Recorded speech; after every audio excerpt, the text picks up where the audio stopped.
Hola, ¿qué tal? Bienvenidos a un nuevo episodio de su canal Poeticando con Ledesma. Nos encontramos aquí en este bello espacio, la Casa Refugio Citlaltépetl, por lo cual agradecemos a la maestra María Cristina por alojarnos en este espacio. En esta ocasión nos acompaña una invitada muy especial. Ella es gestora cultural desde hace algunos años, poeta y cantante mexicana. Ha publicado y presentado trabajos en medios escritos, radio, televisión, foros y encuentros en México, España, Estados Unidos, Francia, Argentina, la India y Cuba. Es autora de los poemarios Versa, Perversa, la serie de poemas Suculento Ser, el libro Historias Pintadas y Cuentos de Amor, Elixires de la Embriaguez, y una colección de poemas llamado Malabar, y ella pertenece al acervo de poetas mexicanas del claustro de Sor Juana. Actualmente es responsable del Centro de Creación Literaria Javier Villaurrutia, y estamos hablando nada más ni nada menos que la maestra Dulce Chao. Daniel, muchas gracias por invitarme y saludos a tu auditorio. Muchísimas gracias, maestra. Es un placer para mí. La primera pregunta sería, maestra, en estos tiempos que estamos viviendo, en donde de pronto los intereses tienen que ver con la tecnología, con las inteligencias artificiales, con todo este mundo tecnificado, ¿por qué vale la pena seguir escribiendo poesía? Bueno, yo creo que la poesía es de los actos más humanos que existen.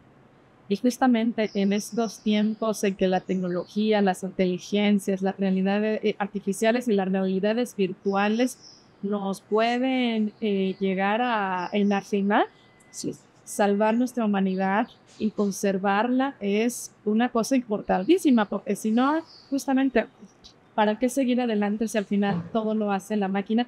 Y mira que me gustan las máquinas, ahí te voy a contar que mi primera estudio, mi primera licenciatura en ingeniería es en sistemas computacionales. Y justamente, terminando esta carrera, sí estuve trabajando con todas estas tecnologías, con analítica avanzada, etcétera, y terminan siendo lenguajes, pero al final quien humaniza esas herramientas son justamente las personas, y qué mejor que lo hagan los artistas. Yo justamente, y hablabas de este trabajo que hacemos en el centro, pues también es indagar sobre la literatura actual. Tenemos ciclos en donde entrevistamos y nos preguntamos acerca del trabajo que están haciendo los jóvenes y las jóvenes y cómo ellos y ellas conviven, ¿no? Ya nacieron inmersos en la tecnología, no como otras generaciones que a lo mejor la fuimos aprendiendo desde otro origen. Y pues bueno, al final sí siento que deben ser herramientas, más nunca deben tomar el lugar que le corresponde a las y los artistas. Wow. Hay por ahí un poema suyo que habla de tecnología, ¿no, maestra? Por ahí, sí, tuve la oportunidad de leer lo más que pude del... Por ahí sí, por ahí está publicado. Y me pareció interesante cómo no establecer un pleito con este mundo tecnificado, sino cómo nos integramos a él. Claro, porque además... Parte sencilla. Además no hay marcha atrás, ¿no? Y creo que todo debe ser una herramienta en la medida de lo posible y en la medida de lo humano para el arte. Así es. Maestra, en su caso, el quehacer poético es un acto de autoexigencia, es decir, usted dice, ya me toca escribir, tengo que ponerme a escribir, o es más bien una necesidad, un impulso. ¿Cómo lo vive usted? Poquito y poquito. Y también tiene que ver con la etapa de la vida en la que uno o una ande, ¿no? Yo creo que en el inicio sí es por impulso, en el inicio sí es una necesidad, en el inicio se hace por dotación. Pero después, bueno, y lo tenemos que aprender todo, el hacer un oficio ya como tal, pues es una autoexigencia. Más cuando, no sé, en la parte artística, cuando además haces gestión, terminas haciendo mucho trabajo por las poéticas, por los trabajos de mucha gente y muchas veces terminan siendo satisfacciones propias, pero también hace que la propia creación la termines dejando un poco atrás si no te autoexiges continuarla. Entonces, sí, en esta etapa estoy en la de autoexigencia, pero de los dos lados, ¿no? Tampoco es uno que todo lo que estoy haciendo no se va a filtrar, pero lo que sí hago es hacer. Y supongo que me quedaré con lo que yo me sienta más satisfecho. Claro. Maestra, generalmente se habla de que los escritores suelen tener influencias de su trabajo, es decir, otros autores, otros escritores. ¿Tú ubicas algunas influencias de autores de cualquier época, de cualquier nacionalidad? Sí, bueno, es que también depende mucho de lo que estés leyendo en el momento, ¿no? A mí, por ejemplo, en alguna época es Pan me inspira mucho. Y después, bueno, también Robert Graves para mí es muy importante, aunque no es poeta, pero todos sus estudios tienen que ver con la voz poética de la humanidad, históricamente, ¿no? Pero místicamente, entonces, por eso me siento influenciada, o me sentía en un principio. Después, pues obviamente toda esta etapa de latinoamericanos, pero después viene también una etapa en la que me doy cuenta que no solo hay latinoamericanos, sino hay latinoamericanas. Entonces empiezo a leer a Pizarnik, empiezo a leer, bueno, no solo, bueno, no sé, Alfonsina Storni, Silvina Victoria Ocampo, las mexicanas, no sé, Rosario Castellano, está Sor Juana Inés de la Cruz, o sea, muchas mujeres. Y después me pasó no solo las que hablan español, sino otros países, ¿no? Así que creo que últimamente estoy muy influenciada por la literatura escrita por mujeres del mundo. Me gustan Sexton, me gusta Wisława Szymborska, bueno, una playa de muy grandes escritoras, pero creo que ahora mi foco está en eso, debido a que yo misma en esta labor de gestión cultural, ahora del lado independiente, porque tengo muchos años con lo que se llama El Golem, y tenemos una revista digital, la pueden encontrar en www.revistaelgolem.com, y ahí hacemos una curaduría de la literatura actual mundial, y eso hace que estemos leyendo todo el tiempo y entonces adquiriendo esas influencias, ¿no? No solamente poéticas, sino ensayísticas, narrativas, y pues de diferentes idiomas, incluyendo las lenguas originarias, ¿no? Ahora el mundo está volteando mucho hacia las lenguas originarias locales. México tenemos 68, pero en otros países también tienen muchas, ¿no? China tiene sus lenguas originarias, España tiene sus lenguas originarias. Entonces, pues, exactamente. Estamos viendo todos estos ejes de entender la literatura y creo que eso termina siendo una influencia sobre cómo tú misma te posicionas en los sociales. ¿Poetas mexicanos vivos que admire? Pues, bueno, es que están los y las grandes maestras, no está María Baranta, por eso canta. De hombres, pues está, por ejemplo, Eduardo Casar, está, bueno, Cristian Peña, ¿no? Que acaba de ganar el Finiquiao, gran poeta. Me gusta mucho la modernidad de la maestra Rocío Cirón también, y pues de pronto en algún tiempo de la vida, ¿verdad? Estudié canto y eso me hizo buscar como alguna personalidad dentro de lo que es mi persona pública, una persona privada, que tenía mucho que ver con la música y a su vez con lo escénico, y eso me llevó a experimentar la voz, ¿no? Imaginarme a mí misma en otros contextos, sobre todo que sean el aquí y el ahora, y para mí eso es el momento escénico, una forma de meditación en donde solo existe el aquí y el ahora, y pues tal vez el escribirlo me lleva a eso. Maestra, el acto de escribir es para usted un trabajo en donde busca usted una búsqueda personal, un desarrollo de su propio ser, o siempre está también este pensamiento de impactar en el afuera, en los otros. Yo creo que es doble, ¿no? Las dos cosas. Primero es personal, porque también una debe autoexigirse en cuanto a cómo hay una producción muy amplia, ¿no? De arte allá afuera, entonces yo siento que una debe sacar solo donde se siente mejor, más una misma, y más haciendo y entregando de toda la producción que una pueda tener, lo que una siente que es mejor. En ese sentido es personal, pero al mismo tiempo es público, porque si un poco como la caja de Schrödinger, ¿no? Si nadie lo escuchó, si nadie te leyó, realmente lo hiciste. Claro.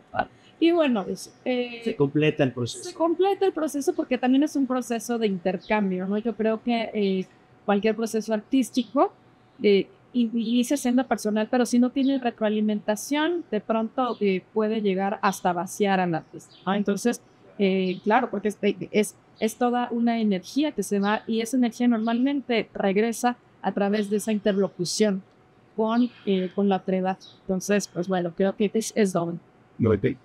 Bueno, la idea de estas entrevistas es un formato breve, entonces me parece que la mejor manera de conocer a un poeta es escuchando su obra. Entiendo que es muy importante escuchar los poemas en la voz de los propios poetas, pero para darle un poquito de variedad al programa, me voy a dar la licencia de yo leer un par de poemas de la maestra Dulce y hacia el cierre de la entrevista escucharemos a la propia autora leyendo sus poemas.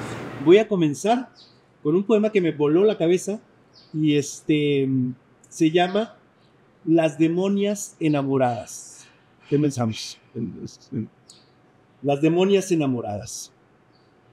Las demonias están enamoradas y amorosas.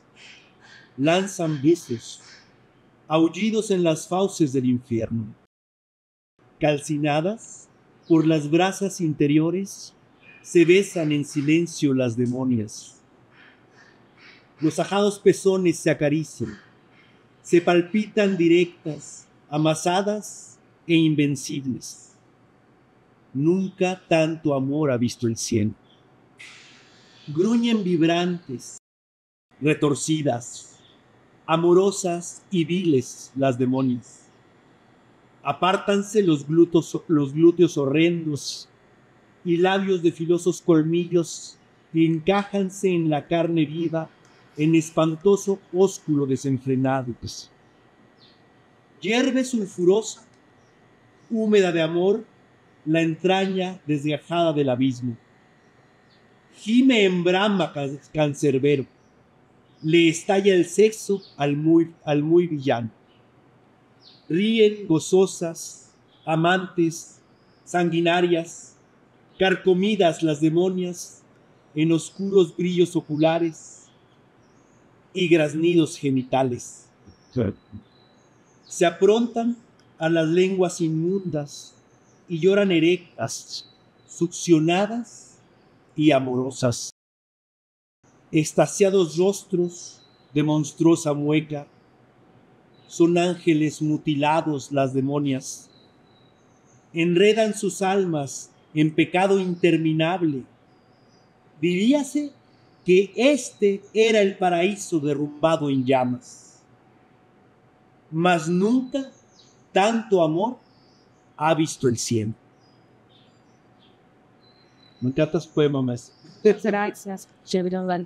Es un poema que le tengo mucho cariño. Es un poema que escribí siendo una joven poeta y hay veces que uno se dice que baja la musa, ¿no? Y creo que cuando hice ese poema tuve esa sensación a la que uno después se vuelve adicta, ¿no? A la sensación de la creación o la sensación del hallazgo de la verdad poética o de una revelación. Entonces, pues bueno, creo que en muy gran medida por ese poema es que cuando he querido flaquear, digo, no, voy a seguir adelante porque buscan otra vez el llegar a ese lugar donde te encuentras esas imágenes y las bajas a la literatura. Muy bien. Voy a leer otro pequeño poema. Este poema es una colección de poemas basado en la mixología. Es una colección que se llama Malabar y también es muy interesante. Ojalá puedan por ahí googlear a la maestra Dulce Xiang y encontrar su obra, que de verdad vale mucho la pena. Escogí este poema que se llama Cape Codder, que es un cóctel, una bebida preparada con vodka, y dice así: Cape Codder, 1000 a la milésima potencia de cubitos de hielo, 60 a la milésima potencia mililitros de vodka, 150 a la milésima potencia mililitros de zumo de arándanos, una rodaja de limón como decoración. Inyecte el vodka y el zumo de arándanos en las corrientes submarinas a la orilla de un continente previamente puesto a enfriar con los cubitos de hielo. Usando una península como agitador, provoque un remolino. Adorne con una rodaja de limón del tamaño del sol. Sí, bueno, los cócteles fueron un juego en el que yo me propuse, con todos los cócteles oficiales de la Asociación Internacional de Bartenders, utilizar la instrucción como un recurso poético. Esto porque mi maestro en ese tiempo era Luigi Amara, y estuvimos revisando vanguardias de algunos otros países, y entre ellos está, me llamo el Fluxus y poesía concreta y algunas cosas que eran novedosas para mí, aunque ya son de décadas pasadas, pero bueno, cuando escribes encuentras novedades. Para mí lo eran y me llamó la atención la instrucción, y pues bueno, decidí utilizar las instrucciones para entender el mundo a través de un cóctel. Padrísimo. Resulta, además de muy poético, un poco cómico, un poco humorístico, Sí. ¿no? Tiene esa sensación con la que causa esta alegría, esta risa. Es un recurso muy interesante. Sí, yo creo que en realidad me gusta mucho utilizar ese recurso. Para mí, el sentido del humor puede salvar el día, salvar tu vida y salvar al mundo. Creo que es un recurso importante como seres humanos, que no perdamos. El sentido del humor inteligente y la capacidad de reírnos. Y eso, bueno, y creo que lo quise usarlo ahí y se puede ver. Maestra, ¿a quién le escribe Dulce Chat? ¿Tiene un rostro el destinatario de tu obra? Y la verdad que nunca he sido así como de dedicar poemas o dedicar poéticas, no. Para mí es una indagación sobre temas que me interesen, sensaciones o búsqueda, sobre todo eso, le llamaba la búsqueda de la revelación, ¿ah? El encontrar la verdad en el universo, aunque sea una pequeña verdad, pero una vez. De esas veces que leíste el poema de alguien y decías, claro, así yo también lo veía, solo que no lo había puesto en estas palabras, y el poeta fue capaz, ¿no? Dicen por ahí de decir una verdad porque ya la llevaba a ver. O el mismo lector, ¿no? Encuentra la verdad en el poema porque ya la llevaba. Pero entonces, para mí es como si algo estuviera ahí dormido y de pronto se detona un análisis, un conocimiento que estaba ahí dormido. Sí, sí, sí, que hasta puede ser arquetípico, ¿no? Y que de pronto con cierta combinación de palabras, sonidos, imágenes, hay una llave que lo abre y bien, algo que ya conocíamos de alguna cosa anterior o natural a nuestra vida. Maestra, a manera de dinámica, le digo 3 palabras de las que yo creo que son los tópicos principales en la obra, o por lo menos en lo que yo alcancé a leer de su obra, y usted me dice por qué estoy totalmente equivocado, o en qué si hay coincidencia, o más o menos si hay algún acercamiento. Okay. Las palabras serían embriaguez, muerte y erotismo. Embriaguez, pues sí, definitivamente, pero no tanto la embriaguez con el uso de algún estupefaciente o de alcohol, en este caso, ¿no? Que son dos poemarios, y hay otros dos inéditos. ¿De Arco también? Sí, sí, porque me pareció interesante indagar en las sustancias que alteran la forma para buscar el fondo. Entonces, en ese caso, la embriaguez para mí es eso, la búsqueda del fondo a través de la forma, pero tienes que romper la forma. Y a veces, en este caso, bueno, la sensación alterada que te dan esas sustancias te lleva a otros descubrimientos dentro de lo que ya conocimos. ¿Cuál era la segunda pregunta? La segunda palabra es muerte. Muerte. Bueno, yo creo que eso, la parte de la muerte sí es una parte temprana de mi poesía. Tal vez en una época, a lo mejor que todos hemos vivido, que es en una época de depresión, ¿no? El indagar sobre todo en ese deseo de vivir o de no hacerlo, y la prerrogativa que tenemos para hacerlo y el por qué, qué hay atrás de ello. Y el erotismo, bueno, sí, en cuanto a fuerza de vida. No he indagado tanto en la poesía erótica como tal, ¿no? En cuanto a algo que sea muy directo, ¿no? La relación erótica entre dos seres humanos, realmente. Sí. El erotismo más bien creo que está en contraposición a lo que me mencionabas de la muerte. Sí, indagar sobre la muerte, pero indagar sobre la vida en cuanto a esa fuerza que no es fanática, sino justamente es erótica, y por ahí te lleva al éxtasis, te lleva por ahí, sí, te puede llevar al erotismo sensual, pero te puede llevar también a un erotismo. Yo soy una persona dentro de todo muy mental y creo en el erotismo mental también.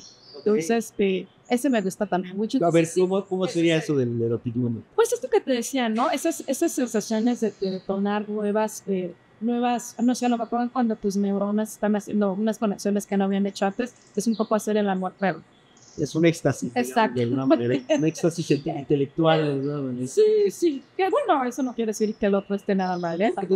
Las propias demonias enamoradas, dentro de toda esa sordidez, hay un erotismo ahí muy fuerte.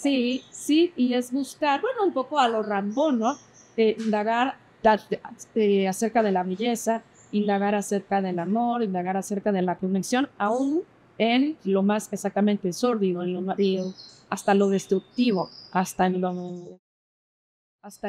en lo que parece perdido. Un poco buscar estos extremos que de pronto están juntos, ¿no? Como es arriba, es abajo.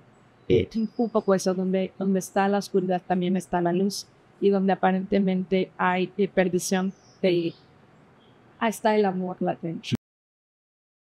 Maestro, usted es cantante también.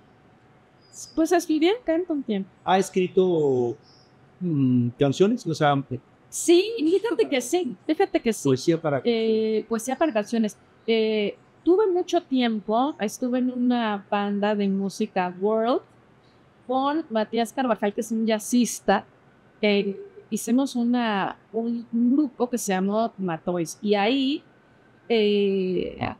utilicé los poetas prehispánicos para hacer un disco sobre el Mictlán. Y era un disco que tenía una canción por cada paso en el Mictlán, que es la mitología de la muerte de los aguas de los prehispánicos. Y utilicé un poco la reinterpretación de estas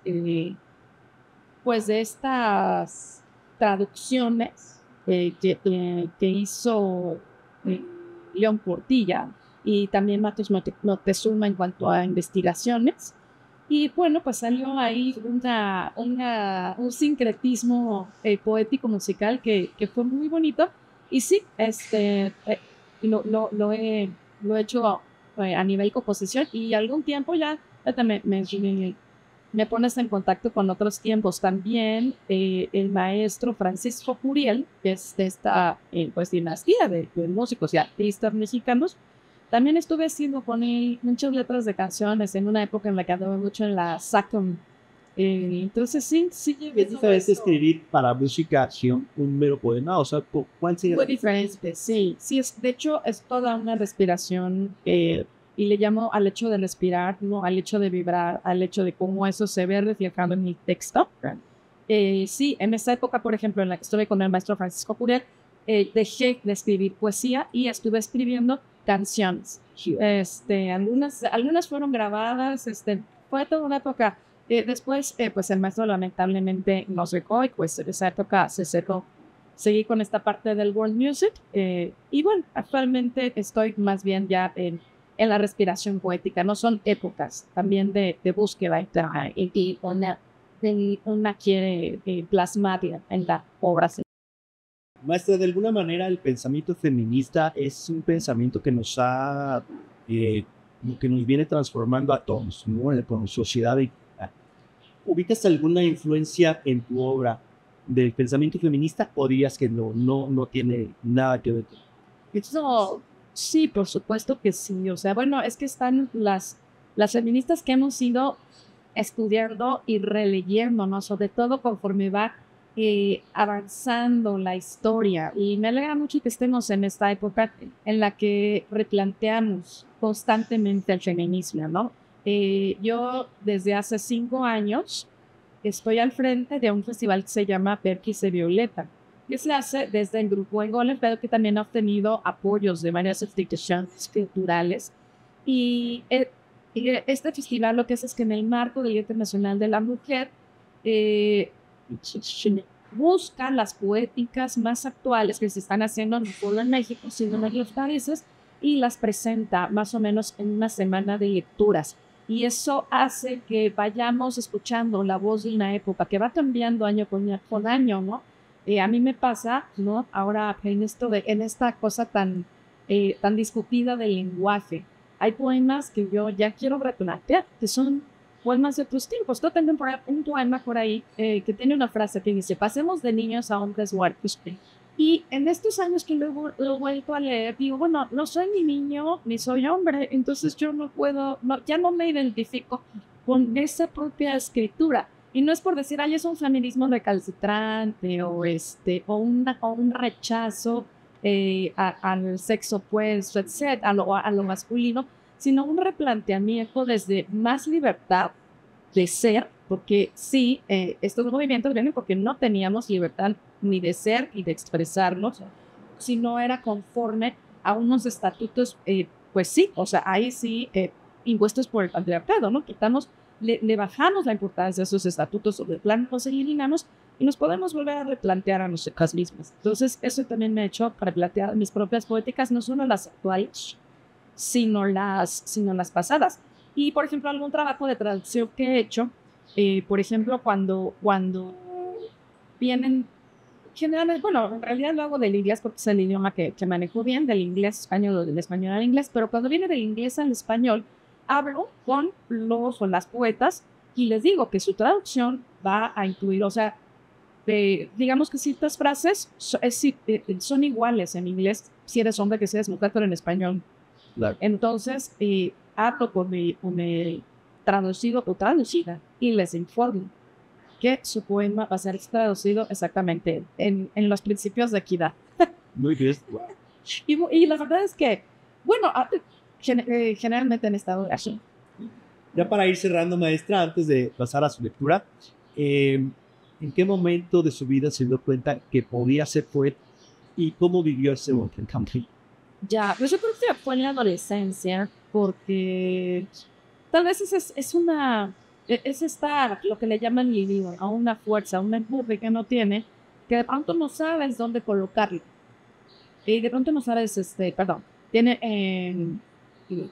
un empuje, que de pronto no sabes dónde colocarlo. Y en mi caso, llegó un momento en que sí me planteé, o sea, ¿qué hago? Y lo que se me ocurrió fue escribirlo.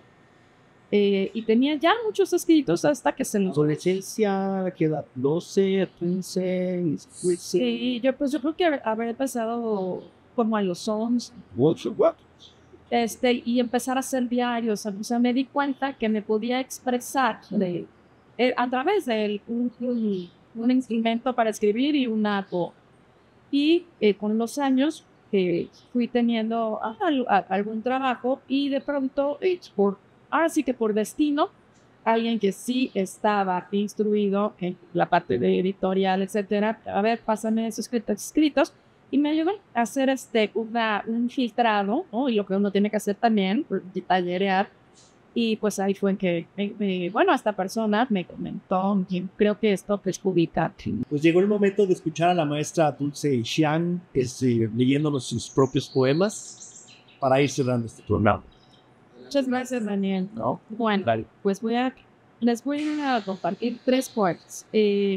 Uno de este libro que se llama Otro modo de ser, otra manera de mirar, que es una antología que acaba de ser publicada en España, que tiene poetas que admiro mucho, y la verdad considero un gran honor estar entre las 25 antologadas. Pues bueno, por ahí busquen, está por la editorial Cialpic Mayen. Y este poema solamente está en stand. Alegoría de los esfintes. Perdida la inocencia de solo un golpe, decir al viento que me he ido, que me voy. Soy yo, la triste niña. La caída una noche de abril. Mis esfínteres dilatados claman libertad. Se desenrollan y se aprietan. Se vuelven en una danza henchida de impactos. Alpellones aprenden sobre el exterior. Severas contusiones les enseñan de libertad, de apertura y división. de Canantes Extensoros. Soy yo, la cosa abierta, la que no dice nada sabiéndola llevar, mis manos crispadas a gritos se afilan. Del todo nacen las partes, distendido el músculo revienta, flor que sangra, distendido el músculo revienta, flor que sangra estrangulada, de pétalos húmeda penetrada, convulsa en la circunferencia. La inocencia perdida, desaguada, decir a todos que me ilunden, que los esfínteres me llevan redimida y mártir, que me voy. Soy yo la que consuela, y si mayor es el daño, más profundo es el amor, y mis labios profanados buscan de doceces y dosuras guardadas en la carne. Ya de forma sostenida, llegan las palpitaciones asombradas y rítmicas, siembran el suelo que veo de frente, las tonalidades y texturas de las paredes se agolpan y se comen los sonidos de aquel que violento cree seducirme mientras ríe. Voy a compartirles un cocktail más. Se llama Cosmopolitan, tal vez lo hayan probado. Cosmopolitan o Cosmos. Hielo en cubitos, 45 mililitros de vodka, 30 mililitros de triple seco, 30 mililitros de zumo de arándanos, 30 mililitros de zumo de lima, una rodaja de lima y corazón. Al interior de una coctelera, hiera la tiniebla por luminosos cubitos de hielo y vea que esto es bueno. Escanse también en este tardo las aguas jugosas del vodka y las áridas aguas del triple seco y vea que esto es bueno. Agregue el zumo de los frutos del arándano y del limonero el oro dulce y vea que esto es bueno. Vierta la mezcla en una copa de martini y decore con una rebanada de lima grande como una lámpara y vea que esto es bueno. Descansa, beba su cóctel. Piense que tal vez no es bueno, que lo disfrute solo. Y por último, voy a leer de Elixires del Embriague, este es otro buen año, de los embriagantes, justamente el Jiu, que es el vino chino, y bueno, me pone en contacto con mis antepasados, por eso. Toma, Tao Yuan Ming, tu Tao Yu, y sábese señor de los 5 sauces. Guan Yu, Kiba, Ilbo, la luna y la sombra. Vagos vástagos que la vía láctea, vacilar, desvuelta y vuelta, que negozoso, al siseo divino del dulce rocío sucederá su punto, su danpo, su baí y bebes. No tiene el camino de la perspectiva, sino conduce a la libertad. Muchas gracias. Muchísimas gracias, maestra. Espero que haya otra oportunidad de volver a entrevistar. Vamos a estar en esta búsqueda de poetas que vivan en la Ciudad de México, pero siempre con la idea de poder también dar un seguimiento, que se sigue escribiendo, cómo, en qué ha devenido la obra de cada uno de ustedes. Pues yo agradezco mucho la invitación, querido Daniel, y pues bueno, que sea un éxito toda esta serie, porque la poesía también necesita de los poetas, pero también necesita de quienes gusten de la poesía y de la lectura de ellos. Pues este fue un episodio más de Poeticando con Ledesma. Inscríbanse, suscríbanse al canal, recomiéndenos. Estamos prácticamente lanzando este canal y necesitamos de su apoyo. Muchas gracias.